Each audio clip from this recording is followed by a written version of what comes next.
(82회) 2부 돌아왔습니다. 지금 저희가 안심소득제에 대해서 이야기를 하고 있는데요. 좀 더 자세하게 오류에 대해서 살펴봐야 될 것 같습니다. 예. 좋은 좀 얘기가 많아요. 네. 지금까지 말씀하신 것을 통해 짐작해보면 안심소득론자들은 이것이 빈곤 및 소득 불평등 해소에 더 큰 도움이 된다는 걸 어떻게든 입증하려고 하는 것 같은데요. 네, 맞습니다. 예, 차이쌤은 어떠세요? 네, 기본소득의 효과는 적고 네. 안심소득의 효과는 크다. 네. 이걸 이제 입증해야 한다는 게 숨겨놓은 목적인 거죠. 의도. 이게 저의 숨겨진 목적은 저의. 뒤에서 작동하고 있는 거죠. 네. 정경래 해완사가 이 새끼야, 해 새끼야 이렇게. 네. 이게 이제 뭐 할 때마다 의식하는 건 아니겠지만 저 배우에 이미 작동하고 있는 거죠. 네. 참 그런 게 무서워요, 사실은. 맞아요. 그래서 연구자로서는 범해서는 안 되는 분석 방법상의 심각한 잘못을 많이 범하고 있는 것 같아요. 일단 조세 및 급여 체계가 네. 빈곤 및 소득 불평등에 미치는 효과를 분석하려면 네네. 시장 소득, 네. 마켓 인컴이라고 하죠. 네네. 그다음에 총소득, 그로스 인컴. 보통 우리가 총소득하면 야 너 소득이 총이 얼마야? 근데 그건 영어로 토털 인컴이거든. 네네네. 그걸 얘기하는 게 아니고요. 네네. 좀 이따 설명하겠지만 어쨌건 네. 총소득은 그로스 인컴 개념으로 설명할 겁니다. 예. 그다음에 가처분 소득 이건 잘 아시죠? 디스포저블 인컴. 네네. 이 개념을 정확하게 이해해야지만 이 소득 불평등에 미치는 효과를 잘 분석할 수 있다. 이렇게 말할 수 있습니다. 시장 소득 그리고 총소득, 가처분 소득 이거 어떻게 구별해야 돼요? 네, 좀 간단히 설명하면 말이죠. 네. 시장 소득이란 건 시장에서 딱 벌어들였을 때의 소득인 거죠. 네. 쉽게 말해서 공적 이전 소득 지급이 이루어지기 전, 네. 그리고 과세도 이루어지기 전. 영어로 하면 before transfers and taxes가 되겠죠. 네. 트랜스퍼, 공적 트랜스퍼도 없고 네. 텍스로 걷어들이기도 전에 소득.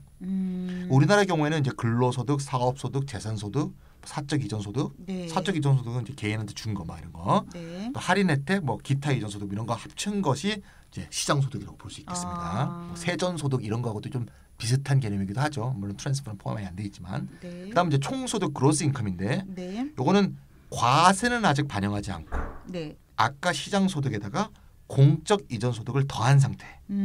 여기에 이제 총소득이라고 볼 수 있습니다. 그러니까 시장소득 플러스 네. 공적 이전 소득. 그걸 다 합친 거. 네, 우리나라로 적용하면 경상소득 개념하고 유사하다 이렇게 볼 수 있겠고요. 마지막으로 가처분 소득은 이제 거기다가 세금 걷어들이는 과세가 반영된 상태라는 얘기죠. 네. 네. 세후 소득이죠. 그러니까 네. after transfers 공적 이전 소득도 이루어졌고 네. 또 after taxes 과세도 이루어진 후의 소득. 네. 네. 그러니까 우리나라의 경우에는 이제 총소득에서 아까 네. 그로스 인컴에서 직접세와 사회보장 부담금, 네, 사대보험 같은 준조세죠. 네, 네, 네. 이거를 뺀 거 이게 바로 이제 가처분 소득이라고 볼 수 있는 거죠. 실제로 한 개인이 시장 상황에서 쓸 수 있는 돈이라고 볼 수 있겠습니다. 예. 그렇다면 특정 국가의 조세 및 급여 체계 전체가 혹은 또 이제 일부 복지 정책이 빈곤과 소득 불평등 개선에 미치는 효과를 분석하기 위해서는 어떤 소득과 어떤 소득을 비교해야 될까요? 당연히 이제 처음에 네. 들어오는 시장 소득하고 네. 실제로 개인이 쓸 수 있는 가처분 소득 네, 네. 이 두 개를 비교해야 공적 이전과 네. 과세가 어떻게 작용해서 네, 네. 재분배 및 또 그다음에 소득 불평등이 어떻게 변하는 걸 정확히 보여줄 수 있는 거죠. 다시 말해서 시장 소득과 네. 가처분 소득 이 두 네, 네. 개를 딱 비교를 해야 네, 네. 정확하게 조세 및 급여 체계가 실제로 불평등 및 빈곤 해소 개선 효과가 어떻게 나는지 정확히 알 수 있다고 볼 수 있습니다. 그렇게 두 개를 비교해야 되는군요. 그렇죠. 예. 그러면 아까 살펴봤듯이 안심소득제는 양해소득세 문제를 얼버무리고 있었잖아요. 과세 문제가 얼버무리고 있죠. 네. 근데 제 짐작으로는 과세가 반영된 후의 소득인 가처분 소득을 정확히 평가하지 못하고 있는 것 같은데 어때요? 네, 바로 그렇습니다. 물론 지급 규모가 상대적으로 작은 따라서 이를 위해서 필요한 재원이 비교적 작은 특정한 단일 복지 정책의 효과를 분석하는 데서는 시장소득과 총소득을 비교하는 경우나 시장소득과 가처분 소득을 비교하는 경우나 분석 결과 차이가 크지 않을 수도 있습니다. 그렇겠죠. 네, 그리고 또 과세에 대한 데이터가 없으면은 어쩔 수 없이 차선책으로 그렇게 하는 경우도 있을 수가 있겠습니다. 하지만 소요되는 추가 재원 규모가 25조를 상회하는 안심소득제와 같은 제도의 경우에는 시장소득과 총소득 그러니까 이제 그로스 인컴을 비교하느냐 네. 아니면 시장소득과 가처분 소득을 비교하느냐는 핵심적인 차이를 냈습니다. 그러므로 이 경우에는 시장소득과 가처분 소득을 비교해야지 네. 시장소득과 총소득을 비교해서는 안 됩니다. 맞습니다. 그래서 실제로 대부분의 선행 연구에서도 이것을 명확히 하고 있습니다. 네. 조세 및 급여 체계의 소득 재분배 효과를 분석하면서 시장소득과 총소득 이렇게 비교하면 안 되고 네. 시장소득과 가처분 소득을 비교해야 된다. 이런 것들을 명확히 밝히는 연구들도 많이 있고 네. 사실 분석할 때도 그것에 입각해서 분석을 하고 있는 것이 네. 대부분의 선행 네. 연구라고 말씀드릴 수가 있겠습니다. 그러면 안심소득제는 시장소득과 총소득을 비교하고 있어서 이게 잘못됐다 이렇게 보시는 건가요? 먼저 확실하게 말씀드릴 수 있는 것은 박기성 변양규의 이제 2017년 연구가 시장소득과 가처분 소득의 비교에는 완전히 실패하고 있다. 이렇게는 분명히 말씀드릴 수가 있겠습니다. 그러니까 소요되는 추가 재원 규모가 25조를 상회하는 제도가 빈곤 및 소득 불평등 완화에 미치는 영향을 분석하는데도 불구하고 그 재원을 어떻게 마련할지의 문제, 네. 즉 과세 방안 내지 재원 마련 문제에 대해서는 완전 블랭크로 공백으로 남겨두었기 때문에 가처분 소득을 비교 대상에 넣을 수가 없는 당연하죠. 것이죠. 네. 그러면은 두 번째로 따져보면은 안심소득제가 시장소득과 총소득을 비교하고 있는 것이냐 이것을 따져봤을 때에는 네. 과세 방안을 제시를 하지 않고 있기 때문에 상대적으로는 시장소득과 총소득의 비교에 더 가깝기는 합니다. 하지만 또 엄밀하게 보자면은 시장소득과 총소득을 비교하고 있다 이렇게 말씀드리기도 어렵습니다. 왜냐하면은 만약에 이제 그 25조 3,076억 원이 우리나라 외부에서 또는 가구 밖에서 그러니까 뭐 국제원조나 뭐 법인세 등등으로 마련되지 않는 이상 개별 가구의 과세전 어떤 소득 원천으로부터 마련될 수밖에 없게 될 그렇죠. 것이죠. 언급은 안 했지만 어쨌건 뭐 거기서 나올 수밖에 없는 그렇죠. 거니까요. 네. 네네. 네. 그렇다면 개별 가구의 총소득 역시 필연적으로 변화할 것이기 때문입니다.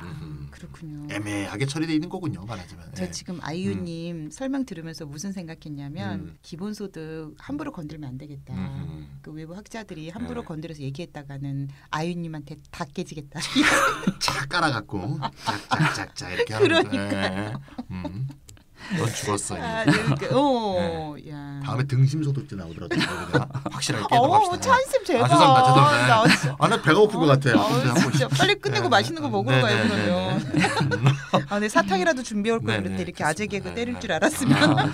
사실은 여기서 저자들은 안심소득제 도입으로 인해서 노동 유인이 증가할 수 있다 이렇게 볼 수도 있겠죠. 왜냐하면 기존의 국기초에서의 뭐 우리가 보통 한계 유효세율이 굉장히 높다 이런 얘기하지 않습니까? 뭐 80%에서 100% 이렇게 되고 있던 것이 40%로 낮아지니까 뭐 대체 효과 때문에 더 많이 일하려고 할 것이다. 그러면은 경제 성장이 이루어질 것이고 그러면은 뭐 25조가 넘는 금액이 뭐 마련될 수 있다. 이런 식으로 항변할지도 모르겠습니다. 하지만 과연 그러할 것인가 또 문제지만 네. 만약에 그렇다고 하더라도 그러한 그 추가적인 경제 성장 자체가 개별 가구의 소득을 필연적으로 변화시킬 것이죠.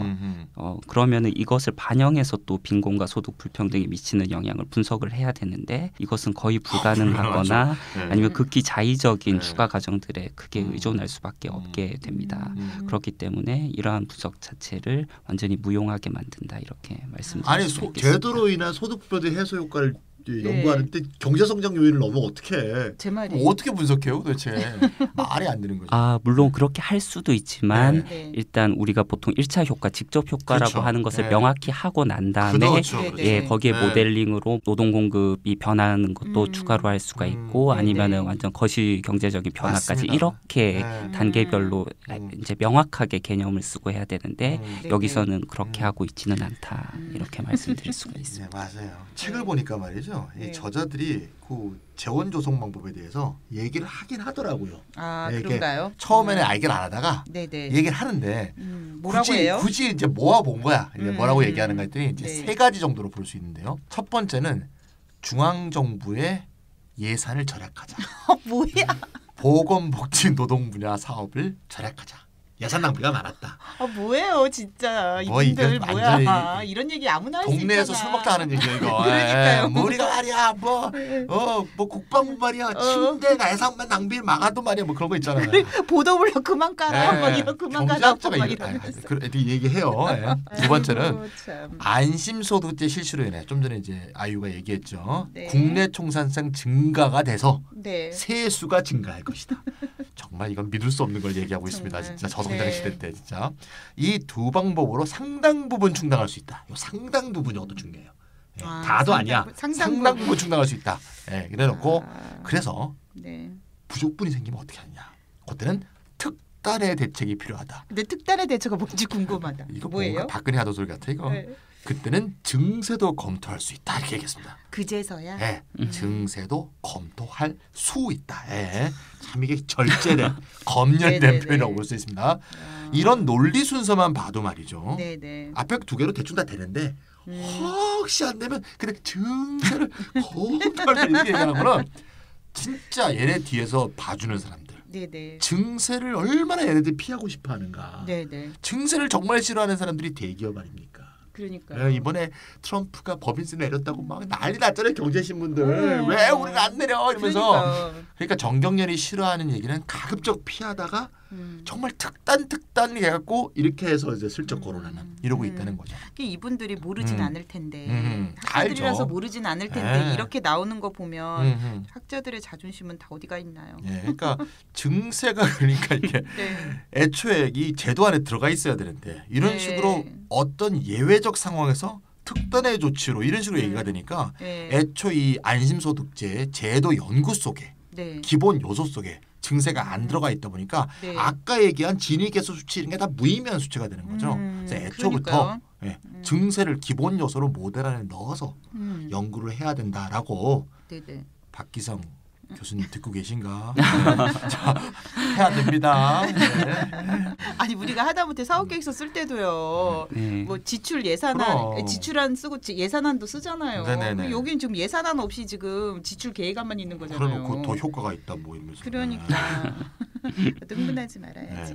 네, 흥분했어. 네네. 안심소득제가 기본소득제보다 재원이 적게 들어가서 그런 건지 재원 조성 방법에 대해서 굉장히 안일하게 접근하는 것 뭐 같아요. 25조 뭐 25조밖에 안 되는데 뭐. 네. 근데 액수가 적으면 훨씬 방안도 짜기 쉬울 것 같은데. 근데 왜 안 짜죠? 네. 그러니까 고작.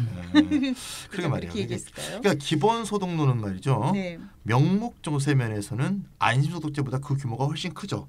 아까 이 친구들이 이제 아까 조사한 것으로 따라서도 기본소득제는 173조, 네. 안심소득제는 25조 네. 이렇게 된다고 돼 있잖아요. 네네. 그 173조가 이제 명목조세면이죠.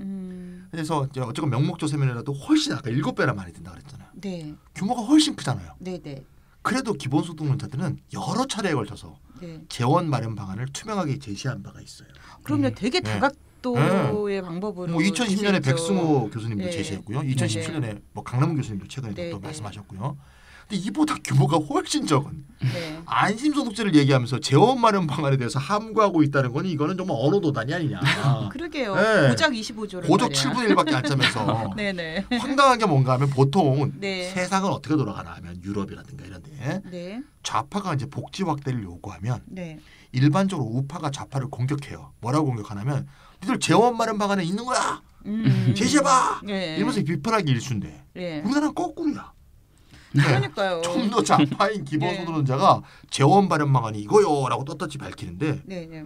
우파들이 이렇게 얼버무리면서 뭐 필요 불급할 때는 특단의 조치가 뭐 이러고 있어 이게 뭐야 이거. 세계 그러니까요. 추세에서 볼 때도 굉장히 비굴한 우파다 이건. 네, 이런 생각이 드는 거예요. 예. 아니 네. 우리가 안심소득제로 출발해가지고 네. 이렇게 정치적으로 비굴한 우파까지 지금. 진짜 우파 수준 예. 너무 낮아 진짜. 네. 그게 바로 대한민국 뉴라이트의 한계 아니겠습니까? 올드라이트야, 올드라이트.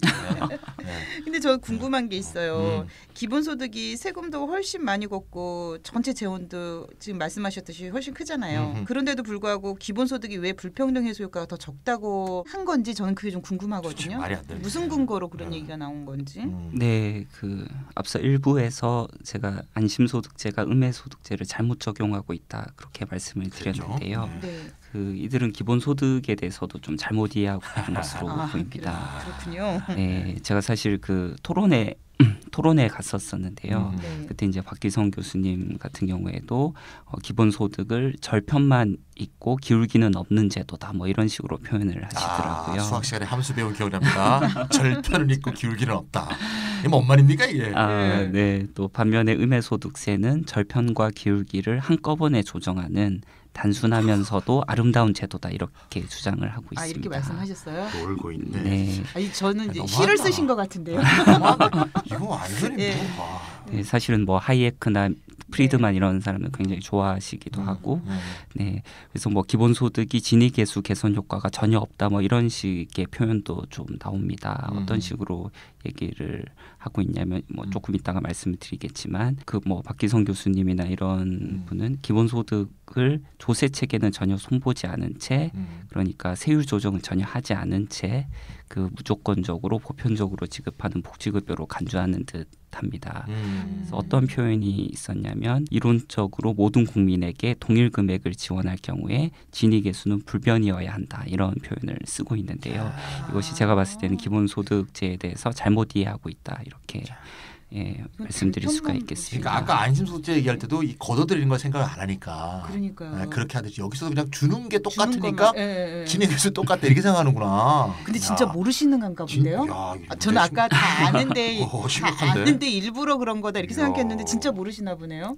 진짜 세율 조정이 전혀 없다고 보는 거군요. 네. 조세 체계에는 변화가 없다. 네, 진위계수 산시기에 대해서 간략히 말씀을 드리도록 하겠습니다. 앞서서 진위계수는 5분위 배율이나 10분위 배율과는 다르게 그 사회 구성원 모두의 소득을 1대1로 다 비교를 한 것을 이제 요약한 수치다 이렇게 네. 말씀을 드릴 수가 있겠는데요. 네. 그래서 이제 사실은 앞서 얘기했다시피 예를 들면 I의 소득과 J의 소득을 의 차이, 절대값이 있을 수가 있습니다. 그런데 네네. 그것을 한 사회에 N 사람이 있으면 그 N 명의 그 차이를 다 고려를 한다는 의미가 다 더하는 거군요. 예, 맞습니다. 그래서 사실 그 진위계수의 어떤 분자 부분만 보면은 만약에 모든 국민에게 동일한 금액을 지원하게 되면은 I와 J의 그 격차는 동일하게 되겠죠. 그러면 진위계수가 불변이다 이렇게 볼 수 있는 부분이 있을 수는 있습니다. 하지만 진위계수의 분모 부분이 있는데요. 거기에는 뭐 사람 수, 그러니까 그 사회의 성원수에 들어가는 부분도 있지만 그 평균 소득 부분이 있습니다. 그래서 이 평균 소득이 변하는 부분을 고려를 해야 된다라는 게 제 설명이 되겠는데요. 과세가 들어가면 평균 소득이 달라지니까 가처분. 네, 보통 이제 또 소득 재분배 효과를 분석하는 데 있어서 약간 두 단계로 나눠서 분석을 하게 되는데요. 앞서서 이제 시장 소득하고 가처분 소득을 비교해야 된다고 말씀드리지 않았습니까? 그러면 시장 소득 진위계수와 가처분 소득 진위계수를 비교를 해야 됩니다. 그런데 그 두 단계로 나눠서 볼 수가 있겠는데요. 먼저 과세를 한 후에 단계를 생각할 수가 있고 과세를 하면 이제 재원이 마련되지 않습니까? 그것을 기본소득 같은 경우에는 뭐 예를 들면은 n분의 1로 만약에 나눈다라고 가정을 했을 때에는 다 똑같이 나눠주게 되는 것이죠. 그래서 그것을 과세 및 급여 후 이렇게 생각을 해볼 수가 있겠습니다. 그러면은 평균소득 부분이 과세만 했을 때 평균소득이 우리가 생각해 볼 수가 있겠고 과세를 한 다음에 급여 지급까지 했을 때의 평균 소득 두 개가 있을 수가 있는데요. 기본 소득을 위해서 과세를 했을 때의 평균 소득은 아무래도 줄어들게 되겠죠. 그러니까 두 단계로 나눠봤을 때 그런데 급여까지 이루어지게 됐을 때 그 평균 소득은 더 늘어나게 됩니다. 그렇기 때문에 이 분모 부분에 들어가는 평균 소득이 더 커지게 됨으로써 분자는 그대로일 수 있지만 분모가 더 커지기 때문에 진위계수는 당연히 낮아지게 됩니다. 그래서 사실 기본소득제를 했을 때 이론적으로 모든 국민에게 동일 금액을 지원할 경우에 진위계수는 불변이어야 한다는 이 변화를 전혀 고려하지 않고 앞서서 말씀드렸던 그 각각의 차이, 그 분자 부분만 본 것이라고 말씀을 드릴 수가 있겠습니다. 아이유님 짱. 지금 이 어려운 얘기를 제가 이해를 했어요. 진짜 인간 승리입니다. 인간 승리. 이거 되게 어려운 얘기인데 네. 예, 차분차분 설명을 잘해 주셔가지고 이해가 좀 되네요. 네, 그래서 이게 알고 계신지 안 알고 계신지 그거는 제가 뭐 마음속에 들어갈 수가 없기 때문에 네네. 그렇긴 네네. 하지만 뭐 예를 들면 박기성 교수님 같은 경우에는 기본소득의 이러한 특성에 대해서 모르고 계시든지 네, 네. 아니면 그 과세 및 급여 체계 소득 재분배 기제에 관해서 뭔가 좀 혼동하는 그러니까 네, 네, 과세 후와 과세와 급여가 모두 이루어진 후 뭐 요런 구분 이런 것들을 혼동하고 계신지 아니면은 그것도 아니면 이제 또 뭐 재정 환상 둘 다 뭐 관련이 되어 있긴 하지만 재정 환상이 빠져 있는 것으로 보입니다. 재정 환상에 빠졌다는 건 어떤 뜻이에요? 사실 재정 환상 얘기를 말씀드리자면은 음해소득세와 기본소득이 사실은 경제학적으로 같은 것이 될 수 있다. 그러니까 똑같은 것으로 설계할 수 있다라는 네. 말씀을 먼저 드려야 될 것 같습니다. 그러니까 중요하네요. 두 제도 자체는 사실은 뭐 행정이나 심리나 행태나 정치 등에 미치는 효과에서 사실은 뚜렷한 차이가 있기는 합니다. 하지만 적어도 몇 가지 조건이 충족될 경우에는 적어도 경제학적으로는 음해소득제와 기본소득제가 똑같은 것으로 설계를 할 수 있다라는 것인데요. 네, 네. 그 조건은 크게 네 가지가 있습니다. 뭐 작년에 나왔던 판파레이스와 판더보르트 그 책에 잘 정리가 되어 있는데요. 첫 번째로는 재원 조달이 개인소득세로 국한되어야 한다. 두 번째로는 급여와 납세의 개별화가 충족되어야 한다. 그러니까 네. 가구 단위로 뭐 이제 과세를 한다든지 가구 단위로 지급하고 이런 게 아니고 급여와 납세가 모두 개인 단위로 돼야 된다는 것이고요. 세 번째는 음해소득세에서 양해과세 부분과 음해과세 부분에서 동일한 소득 표준이 채택되어야 네, 한다. 비율이 같아야 된다. 걷는 것도 40%, 주는 것도 40%. 그리고 이제 그 적용되는 소득 자체가 동일한 것이어야 된다. 소득. 표준도. 예. 그리고 네 번째로는 노동 심사가 없어야 된다. 뭐 이런 네. 조건들이 충족되어야 된다라고 얘기를 한 바가 있습니다. 지금 설명을 들으니까 알 것 같기도 하고 모를 것 같기도 하고 음. 이쯤 돼서 우리 청취자분들이 혹시 그냥 잠들어 버리진 않으실까? 제 주변의 청취자분들이 자기 전에 듣는데요. 이렇다를. 그리고 이게 이제 솔솔 잠이 잘 온다는 거예요.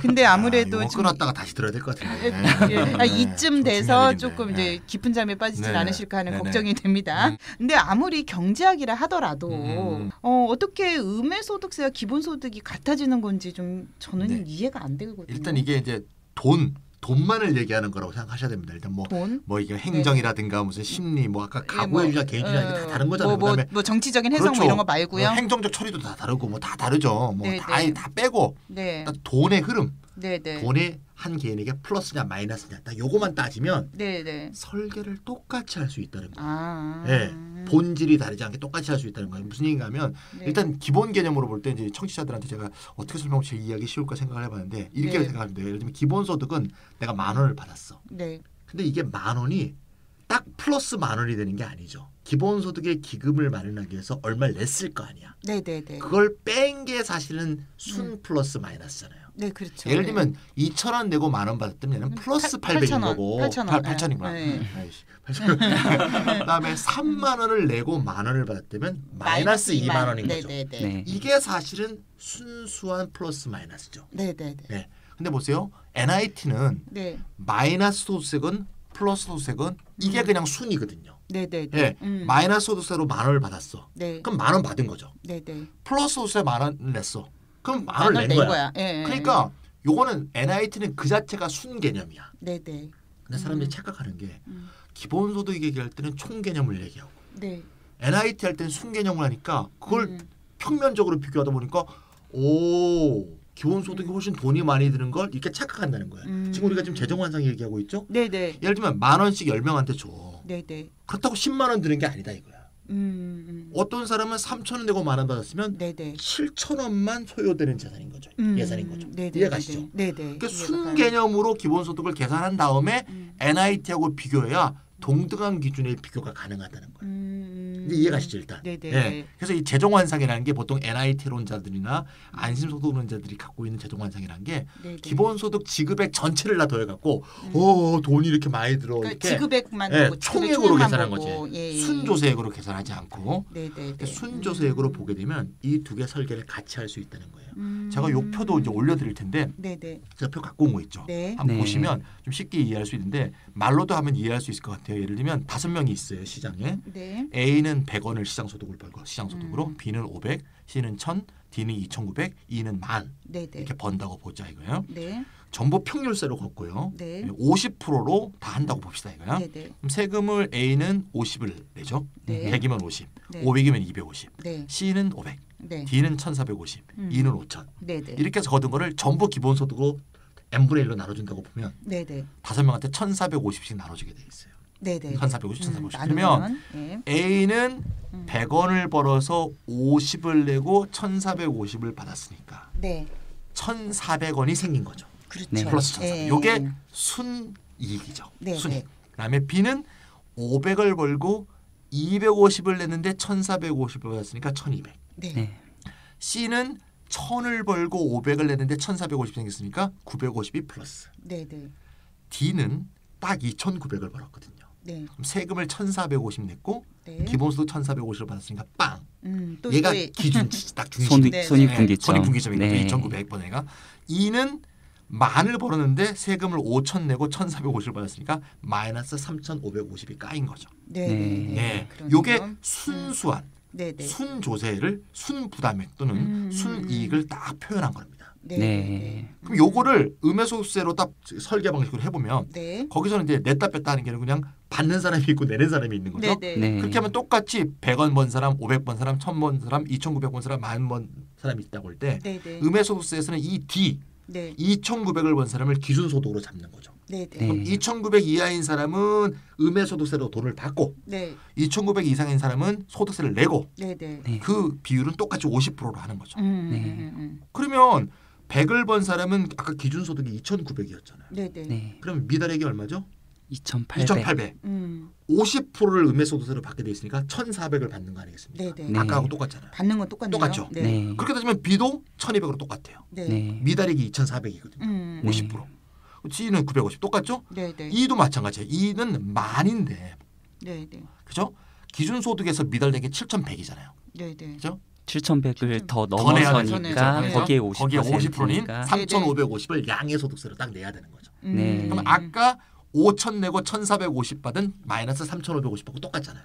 똑같네요. 네, 그러니까 A, B, C, D에 들어가고 나간 돈이 네네. 똑같은 거니까 이게 똑같은 설계로 할 수 있다는 거예요. 사실. 아, 네, 그렇군요. 맞습니다. 그러니까 기본소득이 돈이 더 드는 게 아닌 거죠.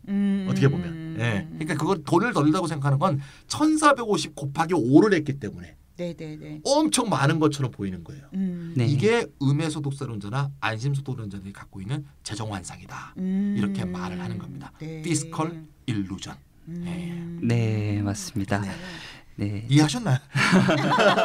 아 이해됐어요. 네, 이해됐어요. 잘 네. 하셔가지고. 표를 올려드릴게요. 예. 네. 예. 네. 그래서 재정환상이란 조세나 정부 지출을 균형 있게 이해하지 못하는 상태를 말하는 것인데요. 네. 그래서 기본소득에 대해서 앞서 그 박기성 교수님이 잘못된 이해를 갖고 있다 그렇게 말씀드리지 않았습니까? 네네. 그것이 재정환상의 일종이라고도 볼 수가 있겠습니다. 음. 그러면 기본소득에 대한 이러한 재정환상이 어떻게 탄생하는 것이냐라고 봤을 때 뭐 저자들이 의도를 했든 안 했든 알고 있든 그렇지 않든 안심소득제 도입을 위해서 추가로 소요되는 예산을 마련하는 방안, 그러니까 과세 방안을 아예 이제 얘기를 하지 않고 있습니다. 그러면서 안심소득과 기본소득을 직접 비교함으로써 기본소득 제도에서의 명목조세와 순조세 간 차이를 교묘하게 회피를 하는 것이죠. 그리고 동일한 수준의 진위계수 개선 효과를 낳기 위해서 필요한 기본소득의 재원을 엄청나게 부풀리게 되는 것입니다. 그래서 기본소득제 하에서의 분배 방법 또한 안심소득제에서와 마찬가지로 안심소득제 도입을 위해서 아까 25조 3,076억 원이 필요하다고 말씀드리지 않았습니까? 이것을 그냥 n분의 1로 나눠주는 것으로 하면서 안심소득제의 진위계수 개선 효과와 기본소득제의 진위계수 개선 효과 이렇게 비교를 하고 있는 것입니다. 그러니까 안심소득제는 음해소득제 일종이니까 안심소득제와 기본소득제 두 개를 제대로 비교하려면 아까 차인쌤 정리하셨듯이 기본소득의 순조세 액수랑 그리고 안심소득, 양해소득세, 음해소득세 액수를 비교해야 마땅하다. 그렇죠. 이런 네. 말씀이시잖아요. 순조세 액수하고 비교해야 되죠. 네. 네.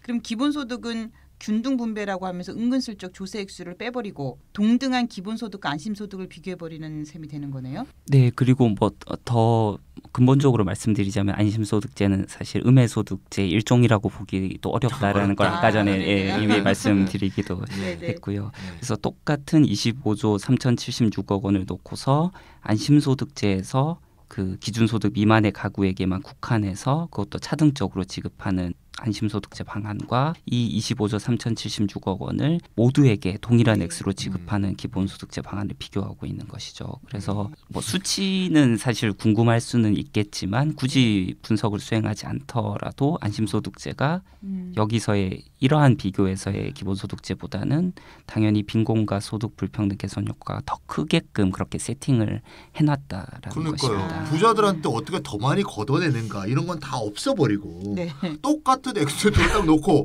이걸 없는 사람만 몰아주냐 아니면 쫙 나눠주냐 그러면 없는 사람한테 몰아주니까 당연히 효과가 큰 것처럼 보니까 당연한 거죠. 그러니까요. 야 이런 사기적인 술집이었으니 이건 정말 이건 뭐 황당한 거예요 진짜. 이러려고 공부를 열심히 했나? 이게 참 문제예요. 그래서 두 제도를 사실은 명목조세 면에서 비교하는 것은 부적절하고 순조세 면에서 비교해야 공정하고요. 그러니까 재원 마련 방안을 도입했을 때 또 이렇게 비교를 하는 게 공정한데 둘 다 제대로 하고 있지 않다라는 점에서 서로 비교할 수 없는 것을 비교하는 것이죠. 그래서 뭐 영어로는 뭐 그런 표현이 있지 않습니까? 뭐 사과와 오렌지를 비교하는 격이다 이렇게 말씀드릴 수가 있겠습니다. 엄마가 좋아, 아빠가 좋아. 사과가 좋아, 오렌지가 좋아. 그래서 앞서서도 그 5명의 좀 표본 경제로 설명을 잘 해주셨는데요. 거기서도 이제 수치를 보시면 아시겠지만 그러한 형태의 그 음해소득세와 기본소득세를 보시면은 기본소득세의 명목조세는 순조세의 거의 한 2배 정도 크기라는 것을 좀 보실 수가 있습니다. 평률세 같은 경우는 거의 그렇게 되는데요. 그렇기 때문에 사실은 음해소득세와 기본소득세에서 명목조세로만 비교를 했을 때에도 거의 2배에서 이제 왔다 갔다 하는 정도로 우리가 생각해 볼 수가 있는데 앞서서 6.7배, 뭐 7배 이 정도가 차이가 났다는 거는 과세 부분을 빼놓고 그냥 그렇게 해버렸기 때문에 정당한 비교 자체가 안 된다라는 것을 오히려 이 수치를 통해서도 우리가 좀 살펴볼 수가 있습니다. 그리고 기본소득세 같은 경우에 저도 그렇고 이제 그 애니 밀러 교수도 증명을 한 바가 있는데요. 그 면세 구간이 전혀 없고 n분의 1로 다 똑같이 분배되는 T%의 평균소득세, 기본소득 이렇게 결합한 제도 같은 경우에는 특정 소득 분포와 관계없이 진위계수 같은 경우에는 정확히 T% 개선한다. 이런 게 수학적으로 쉽게 증명이 평균소득세 딱 한 만큼 딱 진위계수가 개선되는군요. 네, 맞습니다. 그럼 평균소득세를 높일수록 진위계수가 더 많이 개선되는 거군요. 예, 맞습니다. 물론 이제 소득 분포가 달라질 경우에는 5분의 배율과 10분의 배율은 좀 차이가 다시 그렇겠죠? 날 수는 있지만 진위계수 같은 경우는 이렇게 됩니다. 그러니까 굳이 누진세를 하지 않더라도 평률세로 걷기만 해도 고소득자로부터 훨씬 많은 액수의 세금을 걷기 때문에 강력한 진위계수 개선 효과가 있다 이런 말씀이신 거예요. 네, 우리 이건민 선생님이 밀러 교수하고 같은 급이라는 걸 말해주는 겁니다. 밀러 교수가 같은 애 나왔어요, 교수. 갑자기 우리 아이유님 왜 이렇게 훌륭해 보이시지? 그러니까 결국 소득 불평등 해소 효과가 있다는 건 분명하다 이런 말씀이신 거죠. 그러니까 안심소득론자들이 왜 조세를 걷는 문제나 가처분 소득 문제 또 순조세 문제를 회피하고 있는지 이제는 좀 분명히 알 것 같습니다. 그 문제를 회피해야만 기본소득이 탁월한 재분배 효과가 있고 기본소득에 쓰이는 순수 재원은 실은 많지 않다라는 팩트들을 전부 은폐할 수 있기 때문에 그렇습니다. 그거를 은폐해야 되는 거죠. 그거를 은폐하기 위해서 많은 연구를 하셨네요. 이거는 의도부터 시작한 연구예요. 의도가 기본소득을 막아야 된다. 이게 의도고요. 근데 왜 막냐? 그러니까요. 막아야 고소득층이 세금을 훨씬 안 낼 거 아니에요. 기본소득의 길은 고소득층 자산소득가들이 세금을 더 많이 내는 길이거든요. 우리 알다시피. 근데 이제 그런 생각도 들어요. 지금 설명을 들어보니까 이제 기본소득의 흐름을 아예 차단할 수는 없다. 그렇다면 안심소득제로 약간 비스무리한 것으로 이렇게 제한을 하면서 이제 부자들의 세금은 좀 걷지 않는 방향으로 하는 어떤 연구를 이렇게 저는 느껴지더라고요. 정확히 간파하셨습니다. 불로소득자라든가 고소득자라든가 이 사람들이 제일 원하는 건 세금을 적게 내거나 더 많이 내지 않아도 그럭저럭 굴러 돌아가는 소위 복지제도. 네네. 네. 이걸 원하는 거죠. 네. 없앨 수는 없으니까. 그러려면 이제 재원이 작은 어떤 제도가 더 좋은 효과가 있는 것처럼 꾸며야 되는 거죠. 그래야겠죠. 이때 예. 짠 하고 안심소득제가 예, 박희성의 이름을 달고 딱 나온 거죠. 예. 예, 안심소득제가 우월한 제도인 것처럼 설득을 하면 결국 증세는 최소화되겠죠. 네. 복지 범위와 크기는 작아지겠죠. 네. 최소 보장소득도 작아지고. 네네. 당근 빈곤과 소득 불평등 완화는 제약적이 될 수밖에 없는 건 뻔한데 네. 목표는 기본소득을 막는 거기 때문에 네네. 불로소득과 고소득 증세를 막는 거기 때문에 네네. 그 목표 수행에 충실히 봉사하고 있는 거죠. 이런 어떤 실물적 이해관계, 즉 돈 관계, 네. 플러스 마이너스 관계를 밑바닥에 다 깔고 있는 거고 이걸 바탕으로 해서 한국경제연구원으로 대표되는 네. 이 집단들의 이데올로기 작업이 이게 딱 진행되고 있는 것이다. 네네. 제가 볼 때 이건 학문 연구가 아니고요. 네. 이익 집단의 이데올로기적 공세다. 이렇게 말할 수 있을 것 같습니다. 또 한편으로는 기본소득의 대세를 막을 수 없는 게 현실이구나. 또 이 사람들이 위협을 느끼고 있구나. 네네. 이런 생각이 드니까 조금 또 한편으로 또 자부심도 느껴지는데요. 자부심. 이럴 때 좀 더 밀어붙여야 돼. 그러니까 더 강하게 네. 세게 네네네네. 예, 이렇게 밀어붙이면 될 것 같고. 네. 예. 예, 지금까지 뭐 안심소득제가 어떤 근본적 오류를 가지고 있는지 또 학문적으로도 얼마나 허점투성이 주장인지 살펴봤어요. 네네. 예, 사실 이들의 주장을 들어보면 기본소득에 대해서도 제대로 알고 있지 못하다 이런 생각이 들고 알고 싶어 하지도 않는다 이런 생각이 들어요. 똑같이 나눠주니까 소득 불편의 해소 효과가 없다 이런 어이없는 얘기. 네, 이거는 네, 진짜 그러니까 기본소득에 대해서 전혀 모르는 사람이 하는 첫 번째 질문 정도밖에 안 되는 그렇죠. 수준이라고 저는 네. 생각이 드는데 그렇죠. 이 수준을 경제학 박사들이 했다는 거 자체가 부끄러운 일 아닌가 죄송합니다. 이런 생각이 좀 들어요. 예. 나는 학사인데도 이런 소리 안 하는데. 그러니까요. 그래서 이들의 무지를 깨쳐주기 위해서라도 안심소득제와 기본소득제를 공정하게 제대로 비교해서 마무리 지었으면 좋겠다는 생각이 듭니다. 네네. 예, 그래서 이제 아이유님이 좀 말씀을 좀 차근차근 예, 제대로 비교해 주시면 좋겠습니다. 네, 앞에서 깊게 다루었지만 마무리 정리용으로 반복하도록 하겠습니다. 그 안심소득제와 기본소득제를 공정하게 비교하기 위해서는 사실은 대답은 비교적 간단합니다.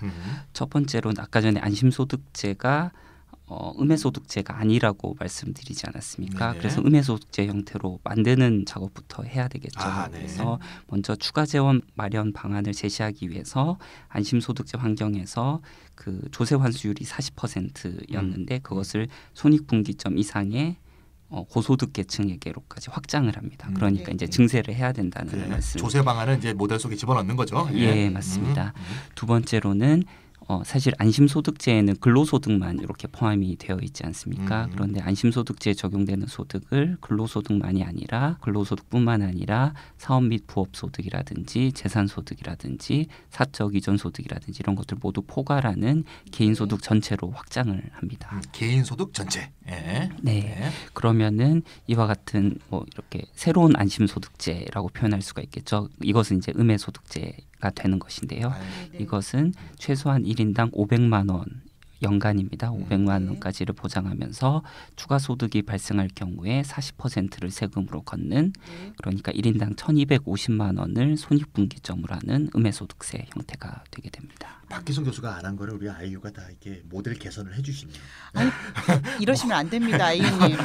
우리가 지금 기본소득을 주장해야 할 판에 안심소득제 이 얼토당토 않는 주장을 이렇게 보강해 주시면 안 됩니다. 비교하려면 이렇게 동일한 조건에서 비교를 해야 제가 되니까. 너무 네, 동일한 조건에서 비교를. 제가 청취자들의 오해가 있을까 봐서요.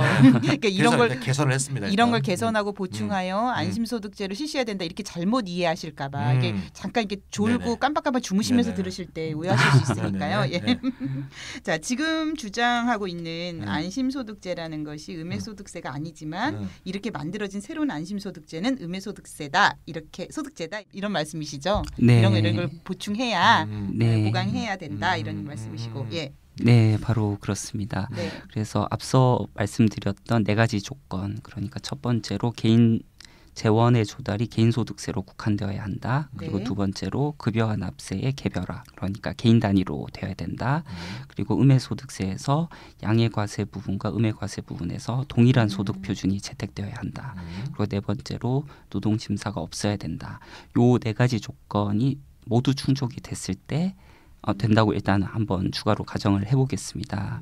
그렇게 되면은 이러한 새로운 안심소득제는 1인당 연 500만 원의 기본소득을 보장하면서 모든 소득 구간에 대해서 40%를 과세하는 평율세 기본소득제도와 적어도 경제학적으로는 정확히 동일해집니다. 그래서 여기서 두 제도의 형태적 차이로 인한 심리적, 행태적 변화 등이 없다고 추가적으로 만약에 가정한다면 이것도 좀 강한 가정일 수 있습니다. 네. 그러면은 두 제도가 빈곤과 소득 불평등 개선에 미치는 효과는 완전히 같아지게 됩니다. 네. 그러니까 이런 새로운 안심소득제가 되면 네. 사실상 나쁜 거 아니에요. 네.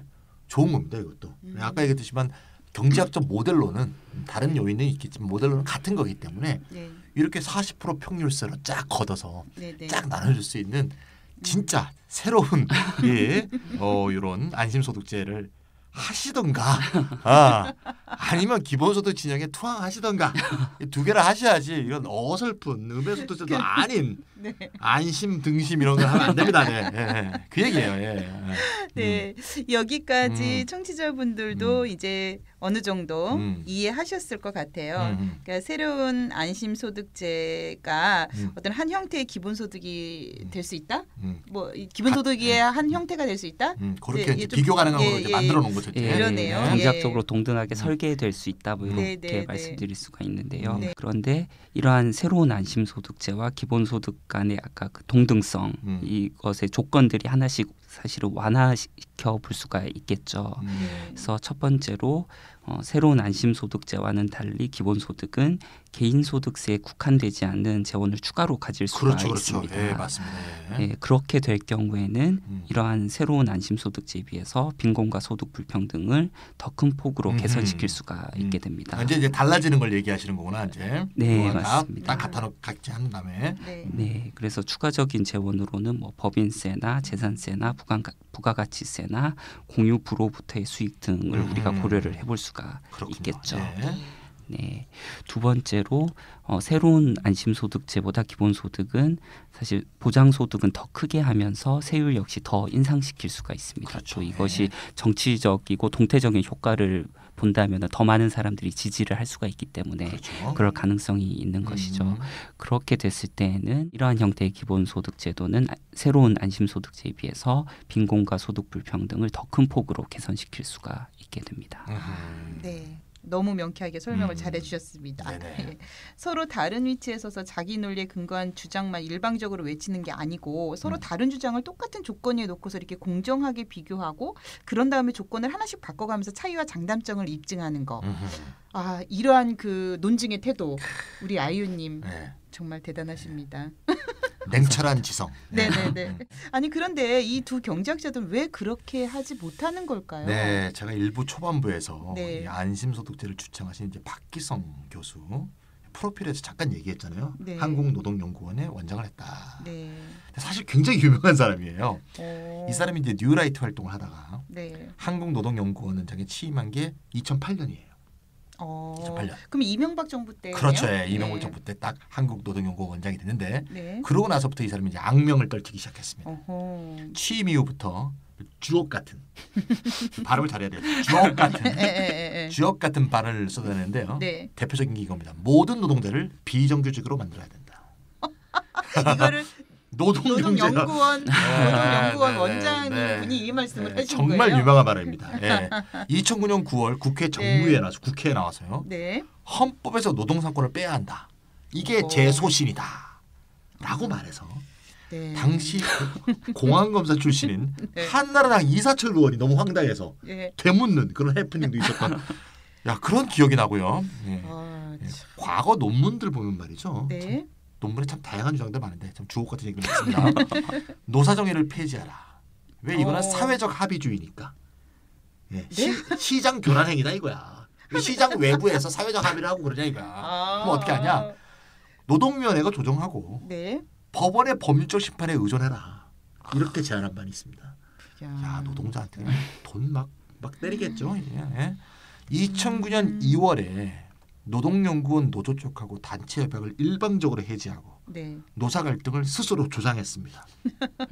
당시 은수미 의원, 지금은 이제 의원이 아닙니다만 네. 은수미 의원이 당시 노동연구원 연구원이었죠. 네네. 그래서 은수미 의원이 비정규직 강연을 너무 많이 한다고 네. 거기에 대해서 대외 활동 금지령을 내린 거로 또 언론에 아주 오르내리는 언론에 나라고 굉장히 좋아하시는 분 같아요. 그래서 사고를 치신 것 같아요. 예.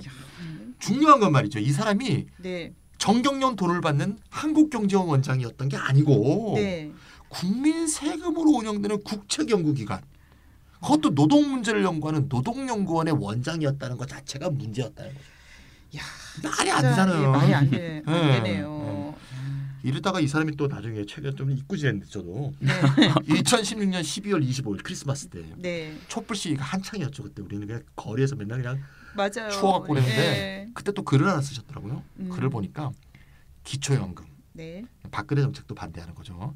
최저임금제, 청년고용할당제, 가격보조정책, 관세, 무역장벽 이런 것들이 전부 다 네. 시장 기능을 왜곡하거나 방해한다는 이유로 싸그리 부정하고 있더라고요. 이분 무슨 재벌 출신이십니까? 왜 이러세요? 돈을 많이 받나. 그래서 프리드만의 음액소득세에 기초해서 네. 우리 실정에 맞게 네. 수정한 기본소득제를 주창했어요. 2016년 12월 25일. 아니 기본소득제를 주장했다고요? 재미있는 거 말이죠. 그 논문에 네네. 네. 영어로는 safety income이라고 돼 있어요. 근데 한국어로는 기본소득제라고 써놨어요. 언제? 2016년 크리스마스. 아니 그러니까 영어로는 안심소득인 거잖아요. 네, 근데 이거를 한국어로는 기본소득이라고 하셨구나. 제가 짐작컨대 네네. 기본소득이 떠오르던 2016년에는 네. 기본소득 이름으로 영 다른 주장을 하는 물타기 전략을 쓴 것 같아요. 아하. 헷갈리게 하는 거죠. 기본소득이라고 할 때. 네? 그러다가 기본소득이 더 인기를 끄니까 이 전술을 포기하고 네네. 다른 이름인 안심소득제로 이제 번역을 해서 이렇게 해서 재명명을 한 게 아닌가.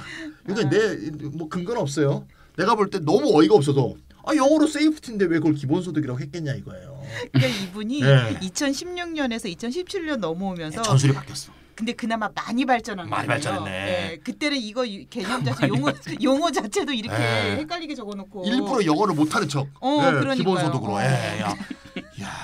정말 속이 뻔히 들여다보여요.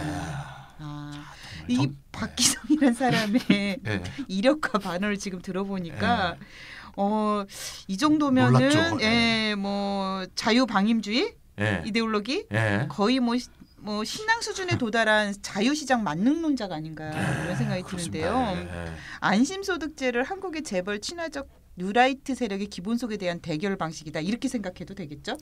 네, 아까 전에 그 명명 말씀도 하셨는데요. 네. 사실 안심소득제를 또 뭐 한국형 음해소득제다 또는 부분 음해소득제다 한국의 네네. 실정에 맞는 이런 식으로 또 표현을 하면서 또 그 과세 방안을 사실 비워두고 있다 이런 것들 사실을 인정하는 글도 그 책에 보면은 나오고 있습니다. 이런 것들 잘 면밀하게 볼 필요가 있다고 생각이 되고요. 네, 물론 이제 뭐 자유기업원, 그러니까 예전에 또 자유경제원이었죠. 이름을 또 바꿨습니다. 네, 자유기업원이나 정경련의 친화적인 학자들이라고 해서 모두 동질적이지는 않을 수 있습니다. 하지만 뭐 우리는 여전히 대부분의 이슈, 특히나 경제적인 이슈에 대해서는 이들이 대체적으로는 동일한 입장을 가질 가능성이 높을 것이라고 뭐 상정해도 크게 무리가 없다고 생각이 되는데요. 사실은 2014년에 그 일군의 사람들이 그 피케티 열풍이 불지 않았습니까? 21세기 자본 유명했죠. 네, 그러니까 여기에 대비해서 불평등이 문제가 아니고 빈곤, 그것도 절대적 빈곤이 문제다. 그리고 선별적 복지만으로도 충분하다. 뭐 이러한 것을 관련해 가지고 이제 책을 낸 적이 있었습니다. 그리고 뭐 강연이나 뭐 이런 거 되게 많이 했었죠. 이것과 안심소득제를 비교하면은 그나마 이제 안심소득제가 낫다 이렇게 표현할 수도 있겠습니다. 그러니까 매년 조금씩 나아지시긴 하는 거예요. 근데 물론 다른 분들이긴 한데 어쨌든 이것은 제가 봤을 때 좀 정세 판단이나 이런 것도 작용을 한 게 아닌가 그렇게 생각이 드는데요. 근데 평면적으로 전체적으로 비교한다면 2014년과 2017년에 사람들끼리 비교를 한다면 그나마 2017년에 안심소득제 제한은 뭐 다양한 한계가 있긴 하지만 2014년에 그 사람들에 비해서는 좀 진일보했다 이렇게 좀 긍정적인 평가를 낼 수도 있겠습니다. 엄정해요, 엄정해요. 그리고 이것은 이제 제 추측이 아니고요. 그 토론회 때 박기성 교수님께서 직접 이런 취지의 발언을 하신 적이 있습니다. 기본소득에 대한 시대적 필요성과 요구가 거세질 것이다. 이것을 이제 판단 그런 느낌이 든다라고 분명히 말씀을 하셨고, 직접 말했어요. 네, 그래서 이러한 추세는 불가피하다 이러한 정세 인식을 갖고 계셨습니다. 그렇잖아. 그러니까 아까 우리가 생각했던 게 맞았어. 맞았어. 거의 뭐 기본소득의 광풍 이렇게 표현을 하셨고 눈덩이, 기하급수적 증가 뭐 이런 식으로 표현을 하시면서 이것을 막기 위해서 안심소득제 이것을 뭐 연구 발표도 하고 책도 내고 토론도 하고 계속 발표하고 이것을 자기가 지금 굉장히 열심히 하고 있다. 그렇게 직접 말씀을 하셨습니다. 그래서 이제 기본소득제의 흐름 이런 것들을 좀 우파적인 형태로 변형시키고 전유하려는 그들의 뚜렷한 의도가 내포되어 있다. 이것을 우리가 명확하게 볼 필요가 있겠습니다. 그래서 그러니까 진일보해 보이는 측면이 있지만 이것도 그들이 이제 좀 진보적인 방향으로 탈바꿈했다 이렇다기보다는 세상이 변하고 있는 것을 좀 더 빨리 캐치를 해가지고 선제적으로 대응하고자 하는 그들의 기민함이라고 보는 것이 더 타당한 것이라고 생각합니다. 네, 맞습니다. 참 한편으로는 저는 슬프네요. 네, 그만큼 그들 세력이 참 조직화가 잘 돼 있는 거죠, 사실. 그러니까 참. 기본소득이 많은 지지를 받고 또 영향력을 넓혀가기 시작하니까 2014년보다는 조금 더 양보하는 방향으로 전술을 바꿨다 이렇게 보면 되겠네요. 네네. 저는 아무리 이해관계가 다르고 입장이 다르다 하더라도 최소한 지켜야 할 어떤 학문적 도의랄까?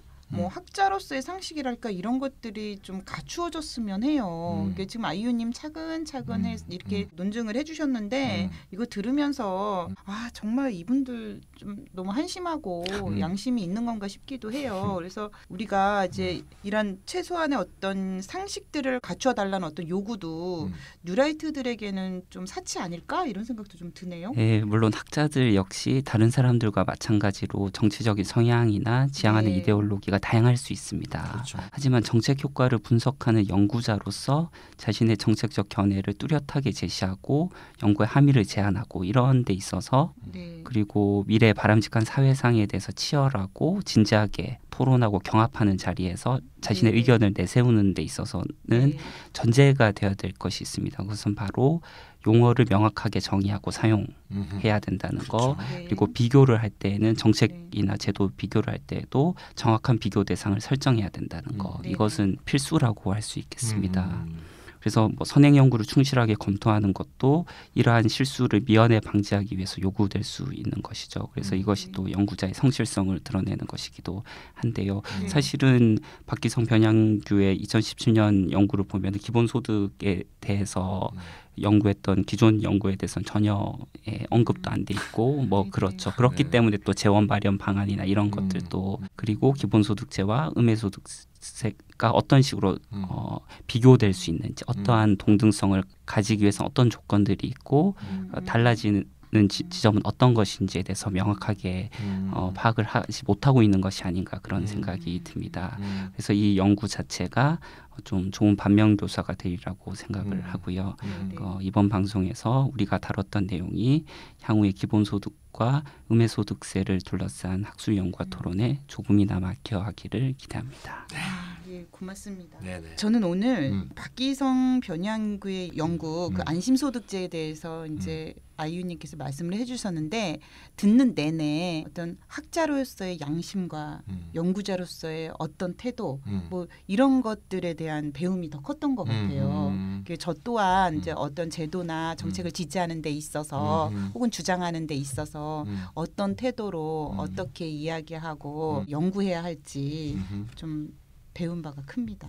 아유님 감사해요. 네, 감사합니다. 목소리만 달달한 프로듀스가 아니었습니다. 네. 자, 차인생 오늘 어떠셨어요? 너무 좋습니다. 네. 차인생 기본소득에 대해서 좀 더 더 다듬고 네네네. 좀 더 연구하고 공부하고 이렇게 될 어떤 동력이 더 생기는 것 같습니다. 예, 맞아요. 오늘 아유님 말씀을 끝으로 이렇다 82회를 마치도록 하겠습니다. 감사합니다. 감사합니다. 감사합니다.